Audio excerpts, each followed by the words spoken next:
Morning everyone and मेरा online school में आपका स्वागत है। आज हमारा टॉपिक है बीज।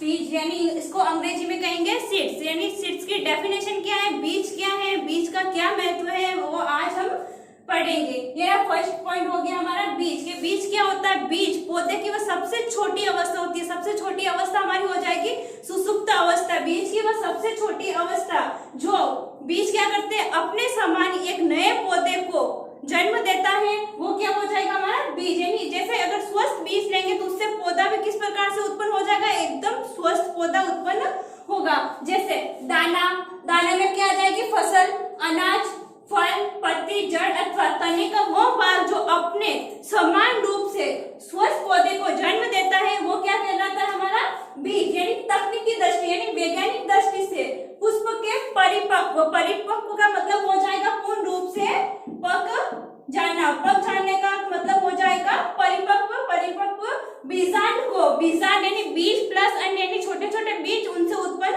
अंड, बीज बीजांड को ही बीज कहते हैं, जिसमें सूक्ष्म भ्रूण यानी बिल्कुल छोटे छोटे भ्रूण एवं भ्रूण पोषण सुरक्षात्मक आवरण से पूर्ण रूप से क्या होता है, वो ढका हुआ होता है। आवरण यानी वो छोटा सा पुष्प भ्रूण आवरण क्या करता है, चारों तरफ से क्या होता है, ढका हुआ होता है, जिससे उसकी क्या रहती है, पूर्ण रूप से सुरक्षा रहती है। बीज की पूर्ण रूप से सुरक्षा रहती है, वो हमारा कहलाते हैं बीज। ये ना, ये हो गया हमारा बीज की डेफिनेशन। अब आगे पढ़ेंगे हम उत्तम बीज के गुण क्या क्या हो सकते हैं। अगर एक बीज होता है, फसल बोने से पहले हम क्या करते हैं, बीजों का चुनाव करते हैं। अगर बीज पूर्ण रूप से स्वस्थ होगा तभी उससे हमारी जो फसल होती है पूर्ण रूप से स्वस्थ उत्पन्न होगी। यानी उत्तम बीज के गुण यानी वह किस्म जो स्थानीय के मुकाबले 10 से 15% अधिक उपज देती हैं एवं विभिन्न प्रकार की जलवायु व मिट्टी के प्रति क्या रहती है, अनुकूल। बीज क्या होता है, एक तो मिट्टी और दूसरा वहां का मानसून, जलवायु के प्रति क्या होता है, पूर्ण रूप से अनुकूल होता है। उसके अंदर तालमेल होना बहुत जरूरी है, तभी निश्चित समय से क्या हो जाए, निश्चित समय में बीज पूर्ण रूप से परिपक्व होकर क्या करेगा, अपने आप में बदलाव करके एक नया पौधा, एक फसल को क्या कर देगा, उत्पन्न कर सकता है, जिससे एक नई उन्नत किस्म पैदा होती है।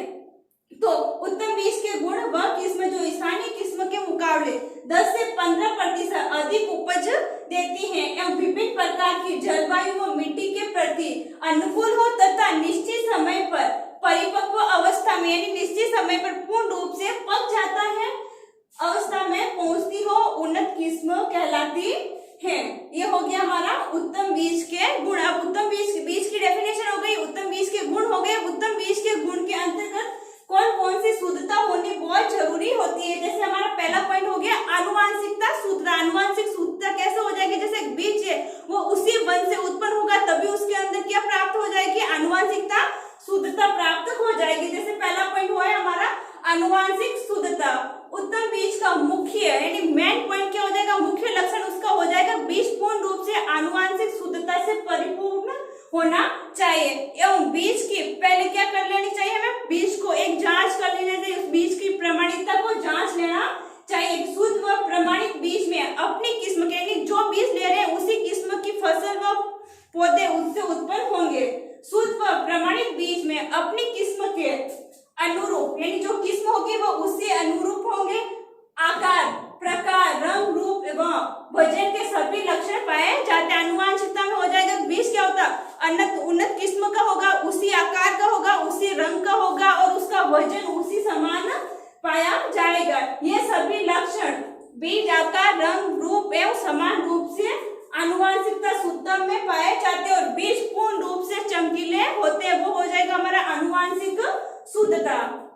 सेकेंड पॉइंट है भौतिक शुद्धता। भौतिक शुद्धता कैसे होगी, उसमें ना तो किसी बीज के अंदर, जैसे हम बाजार जाते हैं बीज खरीदने तो उसमें हम सबसे पहले क्या करते हैं, देखते हैं कि बीज में किसी प्रकार का रोग, पत्थर, कंकड़, छोटे छोटे डंडल्स, भूसा, भूसा का मतलब होता है छोटा छोटा, भूसा का मीन्स हो जाएगा चारा, यानी उसके अंदर कोई भी चारे की छोटी छोटी डंडल्स वगैरह नहीं होनी चाहिए। उसमें बीज को पूर्ण रूप से हम क्या करेंगे, जांच कर लेंगे। भौतिक शुद्धता, उत्तम बीज भौतिक शुद्धता होना चाहिए। जो सबसे पहले हमारा ये होता है कि जो उत्तम बीज होते हैं पूर्ण रूप से भौतिक शुद्धता होना चाहिए। सेकेंड पॉइंट है हमारा भौतिक शुद्धता, यानी पहला हो गया हमारा आनुवांशिक शुद्धता, दूसरा हो जाएगा हमारा भौतिक शुद्धता, यानी उत्तम बीज में पूर्ण रूप से भौतिक शुद्धता होनी चाहिए, क्योंकि जैसे हम बीज की जांच करते हैं, अगर बाजार से जाकर बीज को खरीदते हैं उस समय हम क्या करते हैं, बीज के अंदर देखते हैं कि उसके अंदर कंकड़, पत्थर, मिट्टी, ढेर या छोटे छोटे डंडल, खरपतवार के बीज, ये सब उसमें मिले हुए नहीं होने चाहिए, तभी क्या हो सकती है,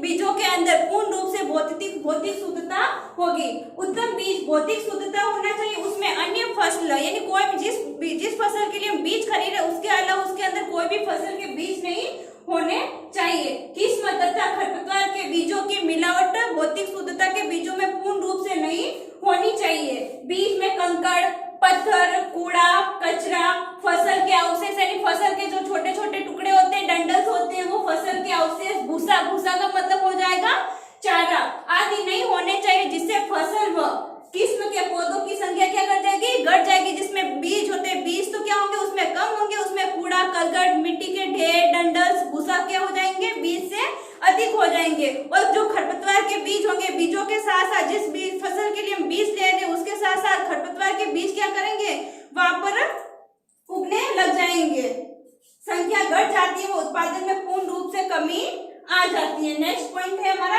बीज ओज। बीज ओज, ओज का मतलब हो जाता है एक, जैसे सामान्यतः देखें तो ओज का मतलब होता है तेज, यानी बीज ओज। बीज ओज से तात्पर्य बीज की उम्र, यानी देखना पड़ता है कि बीज पूर्ण रूप से रोग युक्त है या नहीं। अगर उसमें रोग होगा बीज के अंदर तो बीज क्या होगा, पूर्ण रूप से फसल उत्पादन नहीं कर सकता है।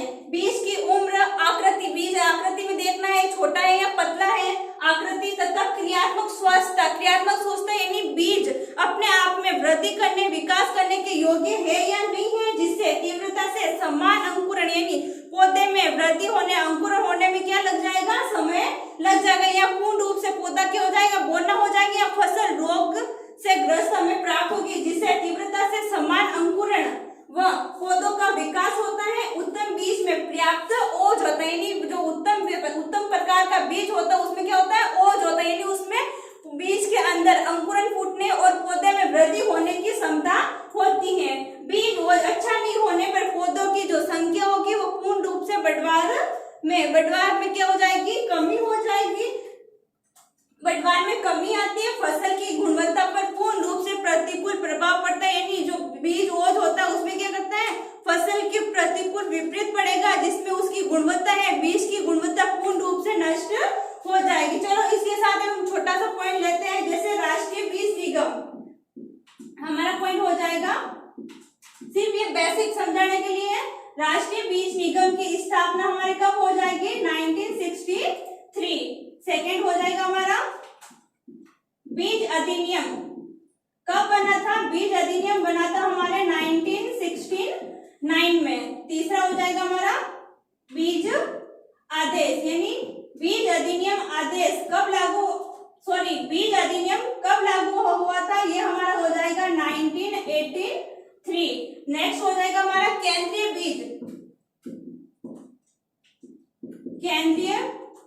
बीज परीक्षण प्रयोगशाला कहाँ स्थित है, यह प्रयोगशाला हमारे वाराणसी में स्थित है। और लास्ट पॉइंट है हमारा राजस्थान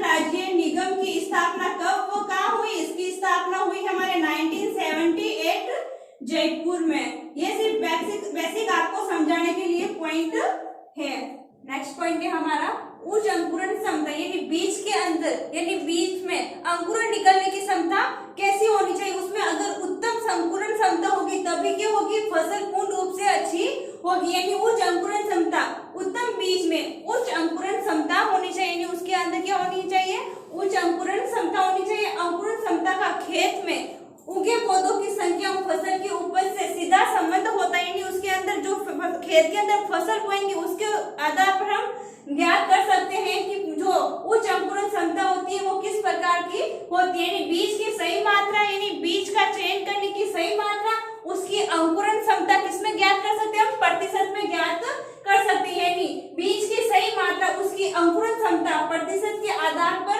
तय की जा सकती है।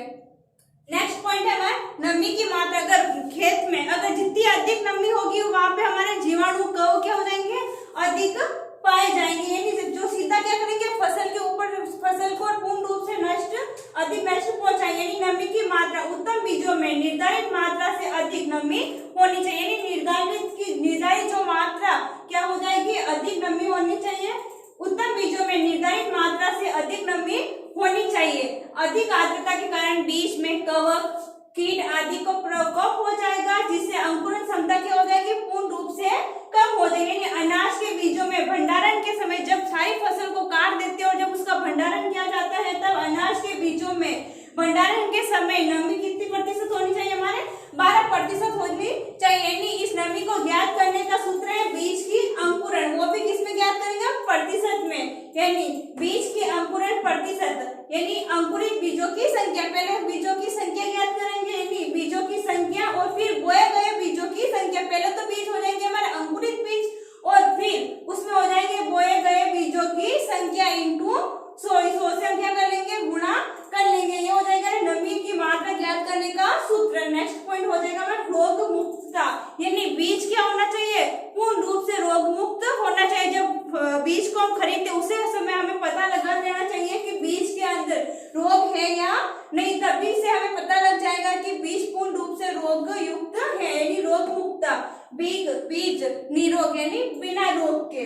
रोगाणु या कीट, व्याधि प्रकोप यानी उसके अंदर किसी प्रकार की कमी नहीं होनी चाहिए। रोग या कीटग्रस्त बीज की अंकुरण क्षमता क्या होनी चाहिए, पूर्ण रूप से कम होती है। कई रोगों के विषाणु जीवाणु बीजों के साथ लगे रहते हैं, जिससे पौधे अंकुरित होते क्या हो जाते हैं, पूर्ण रूप से नष्ट हो जाते हैं। जैसे पहले बीजों का चयन करते समय अगर बीज में हम ध्यान से पता नहीं लगाएंगे बीज में रोग है या नहीं है, अगर उसी रोग जो जिस बीज के अंदर रोग है वही बीज हम खेत में बो दे तो क्या करेंगे, फसल अंकुरित होने के समय उसमें क्या हो जाएंगे, रोग उत्पन्न हो जाएंगे और फसल पूर्ण रूप से बड़ी नहीं होगी, पौधा बोना होकर पूर्ण रूप से नष्ट हो जाएगा।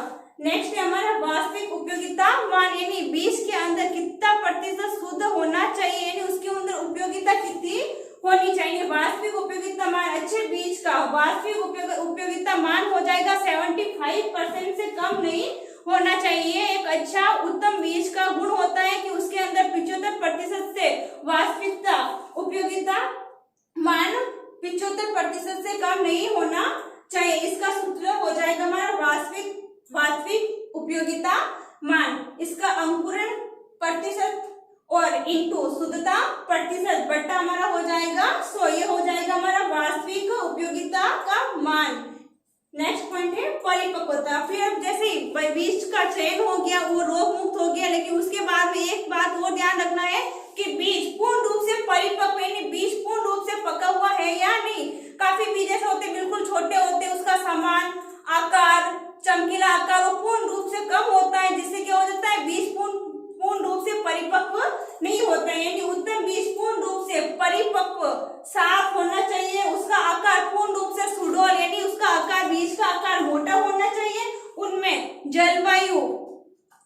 जलवायु व मृदा प्रतिकूल दशाओं खरपतवार की रोग से संघर्ष करने की पूर्ण रूप से एक परिपक्व बीज के अंदर ये पूर्ण रूप से क्षमता होनी चाहिए कि जो बीज होता है जलवायु मृदा वहां पर आने वाली विपरीत दशाएं खरपतवार कीट रोग आदि से संघर्ष करने की क्षमता होती है, तभी वो बीज पूर्ण रूप से परिपक्व पका हुआ बीज होता है। अच्छी प्रकार से साफ परिपक्व गुदेदार सुडौल आकार के बीज बोने चाहिए, जिससे फसल भी पूर्ण रूप से परिपक्व होती है। नेक्स्ट हमारा पॉइंट है बीज की जीवन क्षमता। यानी सबसे पहले देखना है कि बीज कितने समय तक उसकी जीवन क्षमता हो सकती है। यानी बीज की जीवन क्षमता, उत्तम बीज में जीवित भ्रूण होना चाहिए, उसके अंदर एक बीज के अंदर पूर्ण रूप से भ्रूण जीवन होना चाहिए और उसकी अंकुरण क्षमता होती है।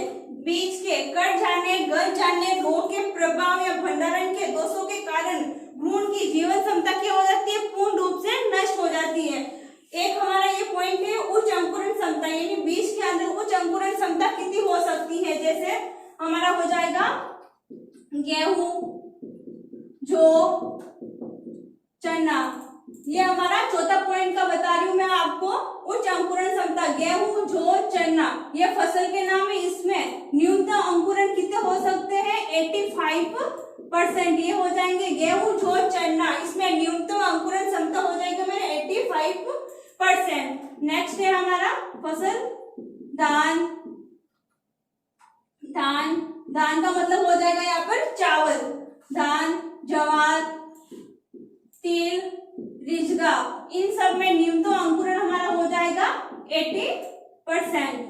नेक्स्ट है फसल है हमारी बाजरा, मूंग, मोठ, इन सब में न्यूनतम अंकुरण हमारा हो जाएगा 75%। नेक्स्ट है हमारा तिलहन फसल, तिलहन फसल जैसे मूंगफली, सोयाबीन, इसमें अंकुरण क्षमता हमारी हो जाएगी न्यूनतम 70%। और लास्ट है हमारे कपास, कपास के अंदर हमारी न्यूनतम अंकुरण क्षमता हो जाएगी हमारी 65%। ये हमारा हो गया उच्च अंकुरण क्षमता, और ये हमने सारे टॉपिक पढ़ लिए। लास्ट हो गया हमारा जीवन, बीज की जीवन क्षमता। कल हम पढ़ेंगे बीजों उत्पादन और बीजों